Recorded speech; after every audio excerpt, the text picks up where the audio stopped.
Halo teman-teman, kita jumpa lagi, sehat-sehat selalu bersama keluarga tercinta dimanapun teman-teman berada.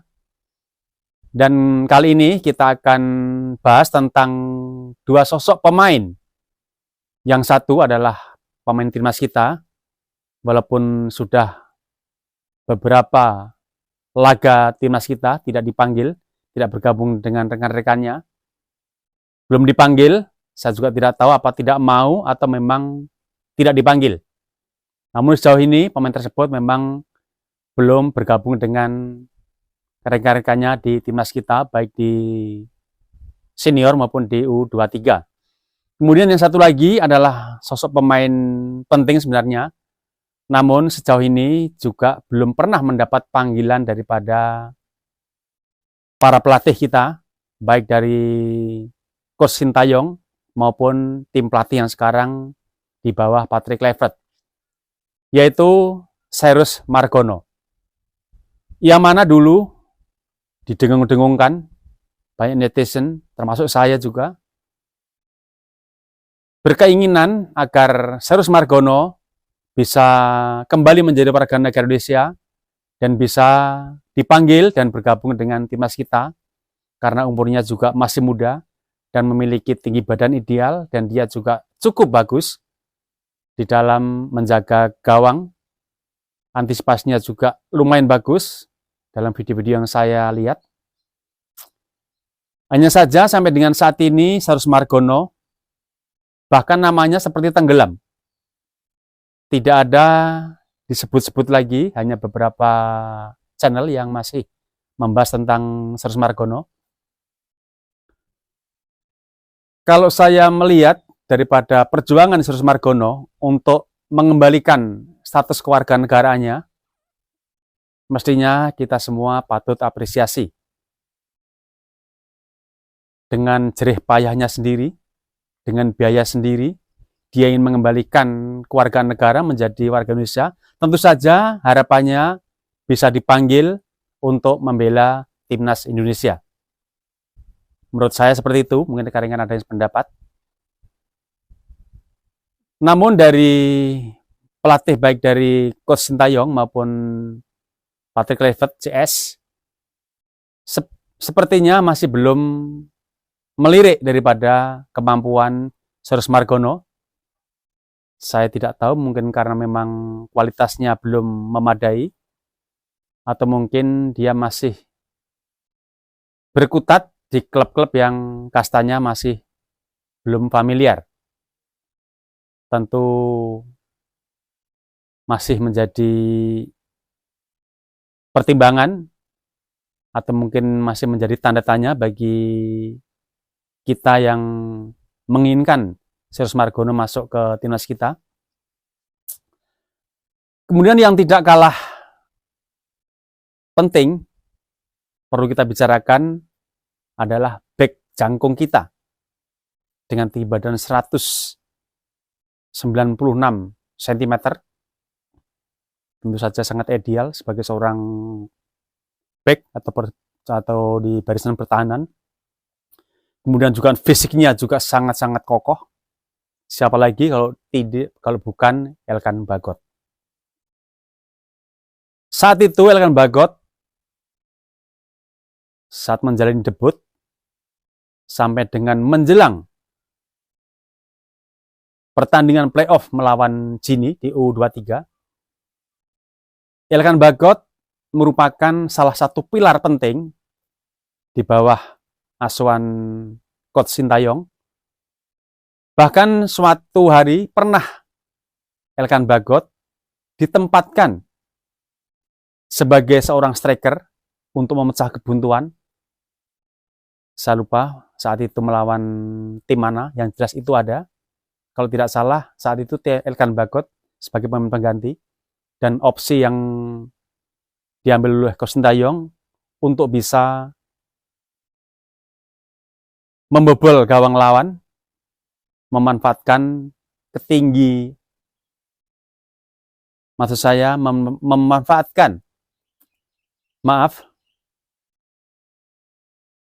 dengan memanfaatkan postur tubuh baik dari kekokohan badan dan juga tingginya badan Elkan Bagot, walaupun saat itu memang belum berhasil.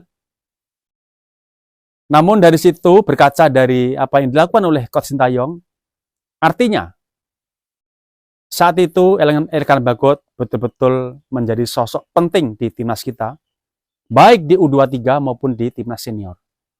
Bahkan Elkan Bagot juga bisa mencetak gol melalui heading maupun dengan kaki terbaiknya, itu kaki kiri. Kemudian saat ini, di saat yang bersamaan, di bulan September, ada dua agenda penting, baik di timnas U23 maupun timnas senior. Untuk U23, kita tahu bersama bahwa timnas kita akan menjalani kualifikasi Piala Asia yang akan berlangsung di Indonesia juga sebagai tuan rumah. Timnas kita satu grup dengan Makau, kemudian Laos, dan juga Korea Selatan.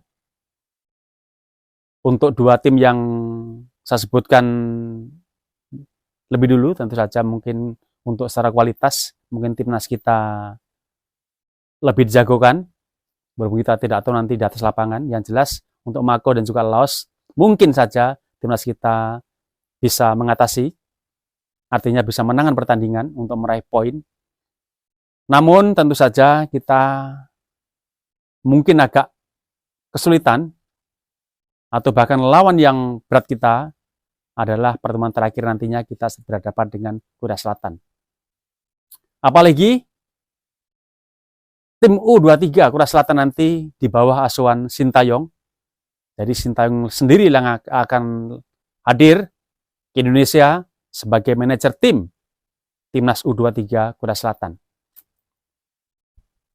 Tentu saja pelatih kita, Gerard Vandenberg, juga harus lebih jeli lagi memilih pemain dan harus lebih tajam lagi di dalam meracik pemainnya, mengatur strategi, menjaga ritme permainan untuk diberikan kepada anak asuhnya, apalagi yang dihadapan adalah anak asuh Sintayong.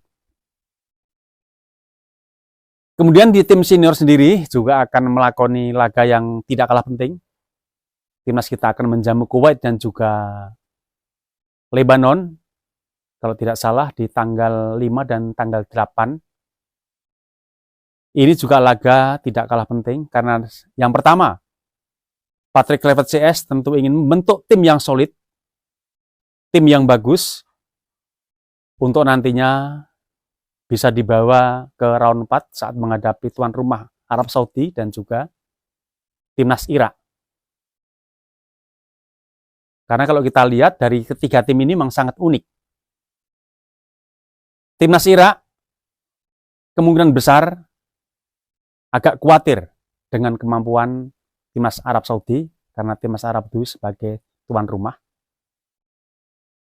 Kemudian timnas Arab Saudi mungkin juga agak berhitung lebih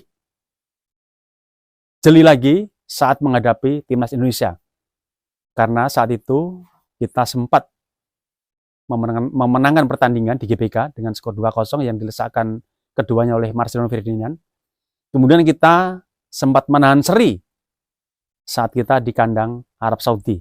Tentu saja Arab Saudi nanti berpikir saat berhadapan dengan timnas Indonesia, apalagi saat itu timnas Indonesia nantinya masih dalam keadaan bugar.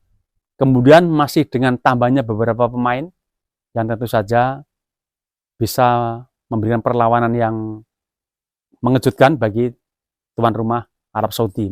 Kemudian timnas kita menjelang menghadapi timnas Irak, tentu saja ada rasa was-was beda saat timnas kita menjelang melawan Arab Saudi. Kenapa? Karena di laga atau ketiga laga terakhir timnas kita selalu kalah dari timnas Irak, bahkan dengan skor yang sangat mencolok. Bahkan di kandang kita pun timnas kita kalah dari Irak.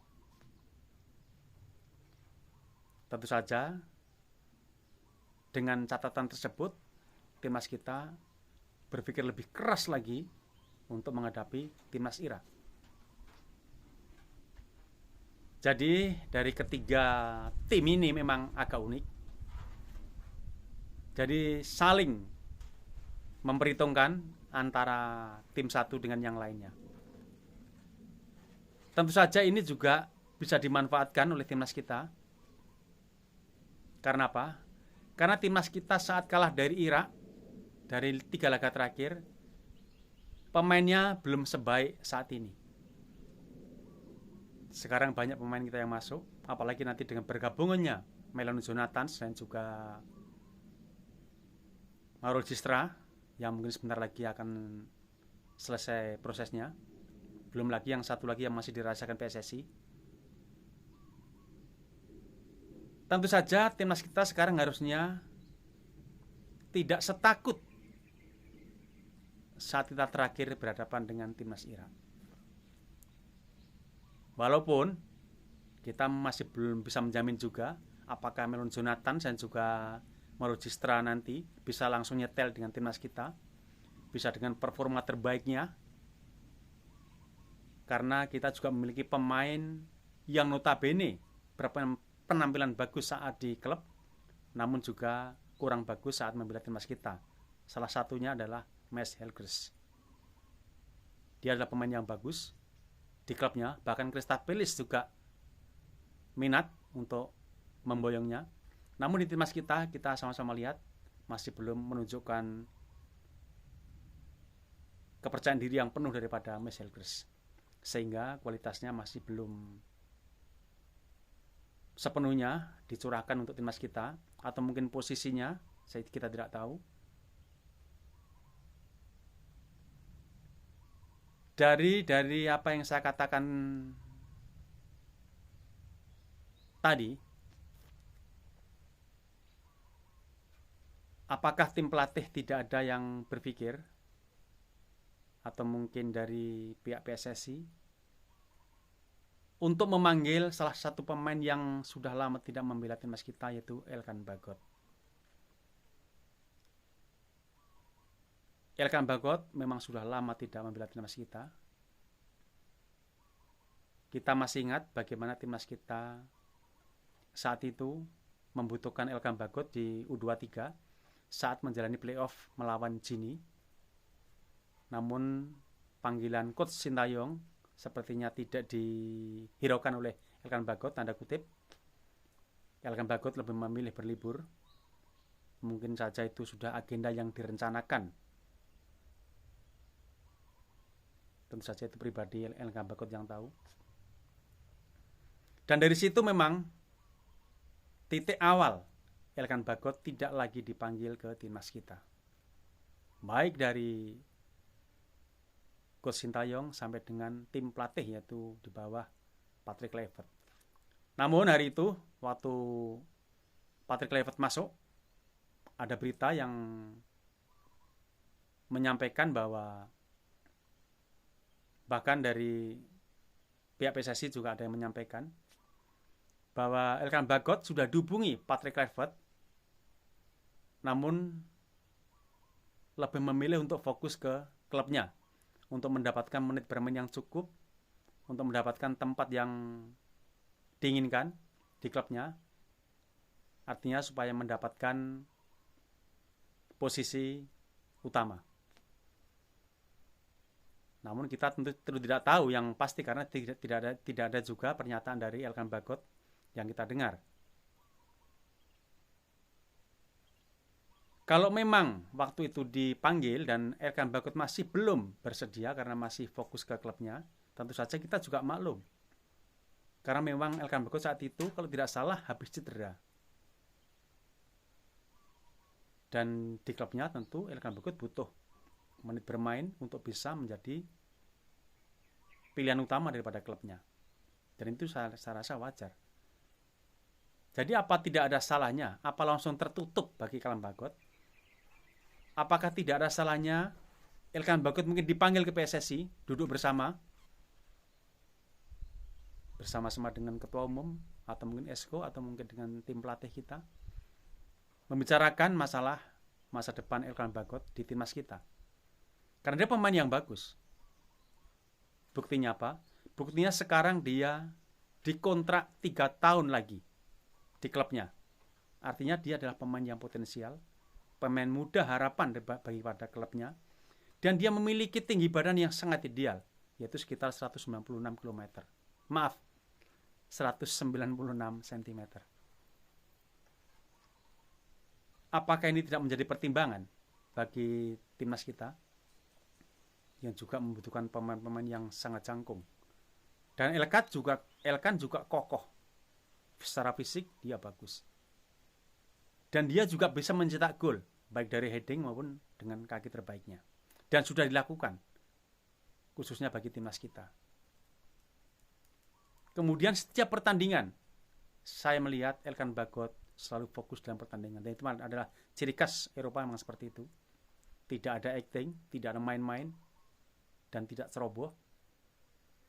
Kemudian kalau kita banding-bandingkan, namun sebenarnya saya mohon maaf kepada penggemar pemain-pemain yang mungkin agak dikagumi. Kalau sekarang saya bandingkan dengan Jordi Amat, maaf sebelumnya ya. Jordi Amat tetap dipanggil ke timnas kita, padahal kita tahu bagaimana usia yang sudah cukup. Kemudian Jordi Amat juga sering membuat blunder-blunder. Mungkin karena faktor usia tadi. Secara fisik tentu menurun. Jadi pemain seperti itu memang terkadang agak gampang membuat blunder yang tidak sengaja, tentu saja. Bukan unsur kesengajaan. Bahkan kita masih ingat bagaimana dia menyandang ban kapten, kemudian dia di kartu merah. Itu juga blunder yang sangat luar biasa untuk timnas kita. Kemudian dia gol bunuh diri dengan headingnya, kita masih ingat juga. Saya tidak menilai Jordi Amat jelek, bukan. Tapi karena memang dia udah umur, sehingga dengan tekanan, dengan pressing yang sangat tinggi, mungkin saja konsentrasi juga menurun. Ditambah dengan fisiknya juga menurun. Sementara kita memiliki Elkan Bagot. Pertimbangan saya seperti ini. Kalau Jordi Amat saja bisa dipanggil, kenapa Elkan Bagot tidak dipanggil? Saya setuju Jordi Amat dipanggil. Tapi kenapa Elkan Bagot tidak dipanggil? Apalagi kalau Jordi Amat dan juga Elkan Bagot dipanggil, itu bisa memberi kesan yang bagus juga bagi timnas kita. Biar tidak ada kesan seolah-olah kita ini adalah tim Belanda B. Karena kita tahu Jordi Amat bukan dari Belanda dan Elkan Bagot juga bukan dari Belanda. Tapi yang terpenting sini saya menginginkan ada statement yang jelas baik dari PSSI, baik dari Patrick Kluivert CS maupun dari Elkan Bagot sendiri. Kenapa Elkan Bagot tidak dipanggil lagi saat menghadapi matchday saat ini? Padahal ini adalah persiapan penting untuk menghadapi round 4 berhadapan dengan tim-tim tangguh seperti tuan rumah Arab Saudi dan juga timnas Irak. Teman-teman, mohon maaf, mungkin hanya sampai di sini dulu saya sampaikan. Jika ada kata-kata dan kalimat yang kurang berkenan, kiranya teman-teman bersedia untuk meluruskan dan memaafkan. Dan juga saran kritik tentu saya terima dengan senang hati. Dan juga terima kasih atas atensinya, atas dukungannya. Mudah-mudahan channel saya yang masih kecil ini bisa berkembang lebih baik lagi karena dukungan daripada teman-teman semuanya. Terima kasih. Sekali lagi mohon maaf dan selamat aktivitas.